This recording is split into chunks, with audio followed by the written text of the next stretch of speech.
خب سلام بچه‌ها، بیاین با هم یه روتین پوستی بریم. من بچه‌ها خیلی وقت دارم از ژل شستشوی سیمپل استفاده میکنم. از همه مدلش هم استفاده کردم، راضی بودم. بچه‌ها این مدل ژل شستشو عمیق پوستتون رو تمیز میکنه، یه آبرسانی خیلی خوبی هم داره. قشنگ بعد استفادهش هم متوجه میشید که پوستتون روشن شده. بچه‌ها من پوستم رو باهاش شستم، قشنگ مشخصه که پوست روشن‌تر میشه. بعد از ژل شستشو من از تونر سیمپل استفاده میکنم. بچه‌ها من پد سکه تموم شده، منظورم از پنبه استفاده کنم، ولی خب واقعا پنبه برای پوست خوب نیست. بچه‌ها تونر کمک میکنه کامل منافذتون تمیز بشه از آلودگی، باعث میشه که جوش نزنید، pH پوستتون رو کنترل میکنه.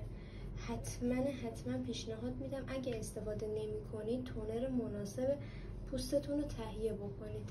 بعد از اون از ماسک استفاده میکنم. من از ماسک زغال ساشه‌ای بیاکوا استفاده میکنم.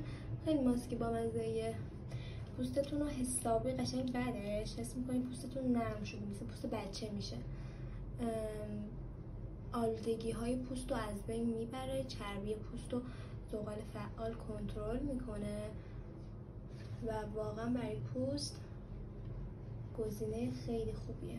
بچه‌ها حجم این ماسکه خب با اینکه یه ساشه انقدیه خوبه واقعا، یعنی من هم خودم استفاده میکنم، هم مامانم استفاده میکنه، هم خواهرم. قشنگ تا 3 نفر اینا کفاف میده. حتی اگه نخواهید چند نفر استفاده بکنید، میدونید بعد از اینکه استفادهش کردین همینجوری که ببین درش یه جا داره، همینجوری بذارینش، خوش نمیشه، فرداش یا پس فردا هفته بعدش استفاده کنید. خب میذارم این یه رو روی صورتم بمونه، بعدش میرم آبش بکشم. خب بچه‌ها این خوش شد، ببینید میرم بشورمش. بچه‌ها آب قطع شده،